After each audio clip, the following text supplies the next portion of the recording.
नमस्कार दोस्तों, welcome to 10x trader. मैं हूं राजेश कुमार और इस चैनल पे मैं बात करता हूं ऐसे स्टॉक्स के बारे में या ऐसे ETFs के बारे में जो हमको शॉर्ट टर्म के अंदर काफ़ी अच्छा खासा रिटर्न दे सकते हैं और जिनके टेक्निकल चार्ट पैटर्न्स हमें ऐसा इंडिकेशन दे रहे होते हैं कि फिलहाल बहुत अच्छा खासा बाइंग का जोन बन रहा है। तो आज मैं बात करने वाला हूँ कुछ ETFs के बारे में, लेकिन उसके पहले हम देख लेते हैं कि ओवरऑल मार्केट का हाल कैसा है। तो सबसे पहले हम निफ्टी को ही देख लेते हैं। आप देख सकते हैं निफ्टी में पिछले एक महीने में बहुत ही अच्छा खासा गिरावट आया।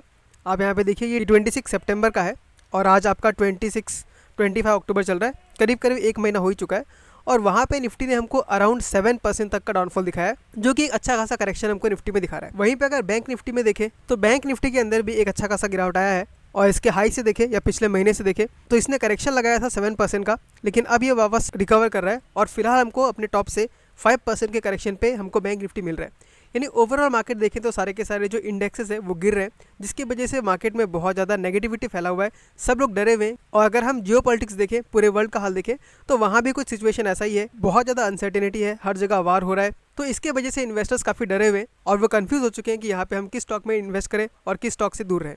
लेकिन ऐसे समय पे आपको डरना नहीं है, आपको वॉरेन बफेट का एक कोट याद रखना है और वो कोट ये है कि B fearful when everyone is greedy and B greedy when everyone is fearful. और मार्केट में अभी सब लोग फेयरफुल है। आप यहाँ पे टिकर टेप में आके देख सकते हैं, जो मार्केट मूड इंडेक्स है, ये आपको जोन दिखाता है कि मार्केट फिलहाल कितने जोन में है।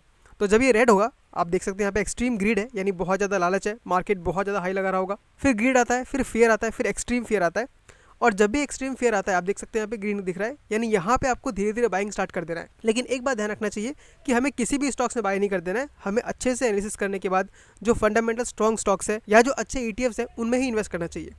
तो यहाँ तो एक बार क्लियर हो रहा है कि यहाँ पे धीरे धीरे बाइंग करने का पोजीशन स्टार्ट हो चुका है। हमको यहाँ से धीरे धीरे एक्यूमुलेशन स्टार्ट कर देना चाहिए। वहीं पे अगर हम FI को देखें तो FIs कंटिन्यूसली बेच रहे हैं। आप देख सकते हैं अक्टूबर के स्टार्टिंग से ही 1 अक्टूबर से कंटिन्यूसली FIs बेच ही रही है।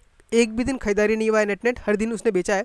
और अगर इस मंथ का पूरा देखें, अक्टूबर महीने का, तो अराउंड 97,205 करोड़ का FIs ने नेट बेचा है और वहीं पे DIs ने 92,931 करोड़ का खरीदा है।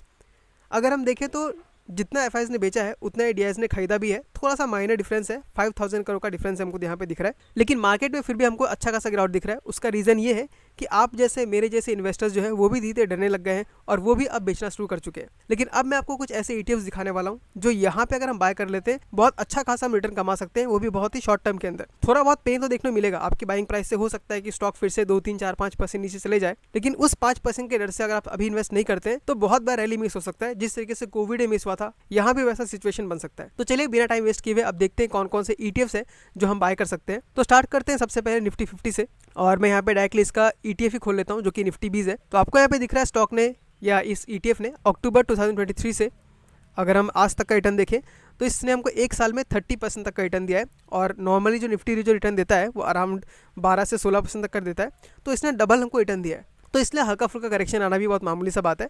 और करेक्शन देख सकते हैं आप अच्छा खासा हो चुका है। यहाँ पे आपका 50 डेज़ का जो मूविंग एवरेज है इसको निफ्टी ने ब्रेकडाउन दे दिया है। तो ये जो जोन है ये 50 डेज़ का मूविंग एवरेज है, इसको इसने ब्रेकडाउन दे दिया है और ब्रेकडाउन देने के बाद इसको यहाँ पे स्टॉक इस गैप को फिल करने के लिए आया था। 275 से लेके जो 272 का जो गैप रह गया था उसको फिल करने के लिए आया था और निफ्टी ने उस गैप को फिल कर दिया है। तो अब यहाँ पे दो पॉसिबिलिटीज़ हो सकती है और मैं आपको दोनों दिखाता हूँ और दोनों सिचुएशन में हमें क्या करना है मैं ये भी डिस्कस करूँगा। पहला पॉसिबिलिटी तो ये है कि यहाँ से रिवर्स होगा और रिवर्स होकर वापस अपने प्रीवियस हाई की तरफ जाएगा, जहाँ पे हमको 7% तक का रिटर्न मिल सकता है। सेकंड पॉसिबिलिटी ये है कि यहाँ से नीचे आएगा और नीचे आने के बाद इसका पहला जो टारगेट निकल के आता है वो आता है 1.7% डाउन, जो कि 267 का है। और अगर इसको सस्टेन नहीं कर पाता है तो इसका जो अल्टीमेट सपोर्ट है वो 200 डेज का मूविंग एवरेज है जो कि 261 का है। अब करंट प्राइस से अगर मैं देखूं तो ये कितना करेक्ट हो सकता है और 4% हो सकता है। यानी अगर आप इस जगह पे ले भी लेते हैं तो आपका जो रिस्क रिवार्ड रेशियो है वो अराउंड 1:2 का आ रहा है, क्योंकि यहाँ से आपको जो रिटर्न मिल रहा है वो 7.37% मिल रहा है और जो यहाँ से आपका जो रिस्क है वो 3.8% या 4% मिल रहा है। तो 1:2 का आपका रिस्क रिवार्ड हो गया। लेकिन ETF में ट्रेड करने का सबसे खास बात वही है कि यहाँ पे अगर ETF नीचे आता है तो वहाँ पे आप बेधड़क होके बिना डरे आप यहाँ पे और ज़्यादा एवरेजिंग कर सकते हैं। तो मान लीजिए आपने यहाँ पे एक लॉट लगाया, मान लीजिए आपने यहाँ पे 10,000 लगा दिया और स्टॉक आपका नीचे गिर के 4% नीचे आ गया, आपको 400 रुपये का लॉस हुआ और आपने इस जगह पे एक और 10,000 लगा दिया, तो आपका इन्वेस्टमेंट हो गया 20,000। और अब जब स्टॉक अपने प्रीवियस हाई को टच करेगा तो आपको अपने 10,000 पे मिलेगा 12%, यानी आपको 1200 का फायदा हुआ। और यहाँ जो आपको उठा स्टॉक, यहाँ आपको फायदा हो गया ओनली 7% का। यानी आपको 700 का प्रॉफिट हुआ, यानी 20,000 के ऊपर आपको लगभग 1900 का प्रॉफिट हुआ, यानी आपको कुल मिला के 10% तक का प्रॉफिट हो चुका है। तो इसीलिए हम ETF में ट्रेड करते हैं, क्योंकि वहाँ पे घबराने का चीज़ नहीं होता है। इनफैक्ट जितना आपको नीचे ETF मिलता है उतना ही एक बेटर अपॉर्चुनिटी होता है ज़्यादा पैसे कमाने का। तो पहला जो ETF है जो हम करंट पोजीशन में बाय कर सकते हैं वो है निफ्टी 50। लेकिन आपको याद रखना चाहिए कि नीचे में आने के बाद आपके पास कुछ पैसे होने चाहिए जहाँ पे और ऐड कर सके। तो फिलहाल भले ही सारा पैसा आप मत लगाइए, लेकिन आप 20 to 30% यहाँ पे ऐड कर सकते हैं और कुछ पैसा बचा के रखिए इस 200 डेज़ के पास आने के लिए। अगर हम RSI को देखें तो RSI ऑलरेडी 31 के आसपास है, जो कि काफ़ी कंफर्ट देता है कि स्टॉक काफ़ी ओवरसोल्ड हो चुका है। और मैंने खुद भी इसमें कल एक छोटा सा लॉट लिया था, आप देख सकते हैं निफ्टी 20 में अराउंड 9500 मैंने इन्वेस्ट किया है और बाकी मैंने पैसे बचा कर रखे और नीचे अगर मिलता है तो चलिए निफ्टी 20 के बाद हम देखते हैं बैंक 20, जो कि बैंक निफ्टी को ट्रैक करता है।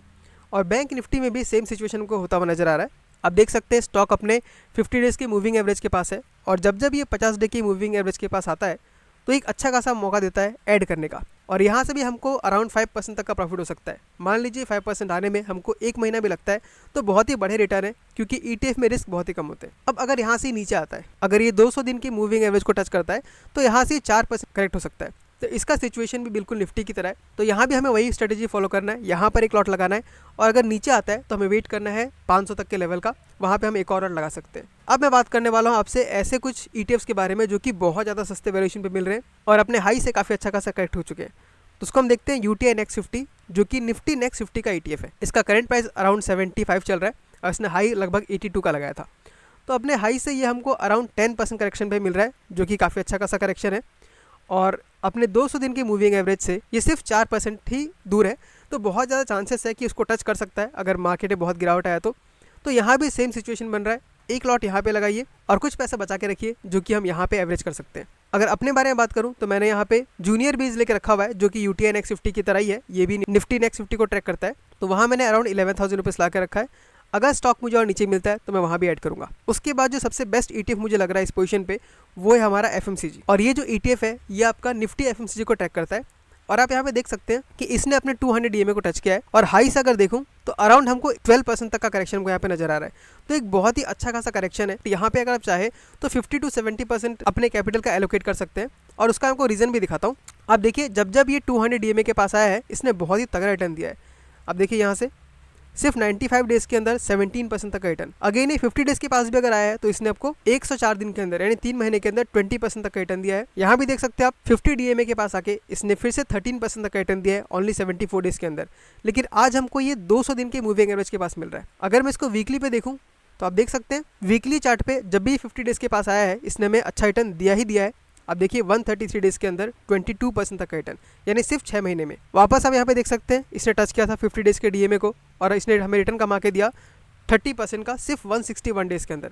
तो सेम सिचुएशन हमें फिर से देखने मिल रहा है। आप देख सकते हैं बहुत अच्छा खासा करेक्शन हो चुका है और स्टॉक अपने 50 डेज़ के मूविंग एवरेज के पास है। तो यहाँ से वापस अगर ये मान लीजिए 20% तक जाता है तो उसका टारगेट 75 या 80 तक का भी हो सकता है अगर 30% का मूव मिलता है तो FMCG ETF में मैं खुद इन्वेस्ट करने वाला हूँ। इनफैक्ट मैं आज ही इन्वेस्ट करने वाला हूँ, जिसका स्क्रीनशॉट मैं आपको शाम तक पोस्ट कर दूंगा। तो ये है निफ्टी FMCG, इसके ऊपर जरूर ध्यान बना के रखिए और हो सके तो इसमें इन्वेस्ट भी कीजिए। ऑफकोर्स मैं आपको रिकमेंडेशन डायरेक्टली नहीं दे सकता, मैं अपना ओपिनियन ही शेयर कर सकता हूँ, लेकिन मेरे ख्याल से ये बहुत अच्छा खासा पोजीशन है बाय करने का। तो ये वो 4 ETFs थे जिनमें हम अभी इन्वेस्ट कर सकते हैं, जो काफ़ी अच्छा खासा करेक्शन पे हमको मिल रहे हैं। और एक बात दोस्तों याद रखिएगा, करेक्शन में जो इन्वेस्ट करता है ETF में वही अच्छा खासा पैसा कमा सकता है, क्योंकि तब हमको सिचुएशन खराब होने की वजह से स्टॉक सस्ते मिलते हैं। जब भी सिचुएशन अच्छा होगा तो स्टॉक इस वैल्यू पे नहीं मिलेगा, हमेशा ऊपर के प्राइस पे ही मिलेगा। तो आई होप आपको ये वीडियो अच्छा लगा होगा और आपके अंदर जो डर है वो थोड़ा सा कम हो पाया होगा। अगर आपको वीडियो अच्छा लगा तो कमेंट करके बताइए, वीडियो को लाइक कीजिए और अगर आपके पास कोई दूसरा ETF है जिसमें हम फिलहाल पोजीशन ले सकते हैं तो कमेंट करके बताइए, मैं ज़रूर उसके बारे में देखना चाहूँगा। तो ठीक है दोस्तों, आज के वीडियो में इतना ही। मिलता हूं आपसे अगले वीडियो में किसी अगले स्टॉक के साथ। तब तक के लिए tata, bye bye, take care.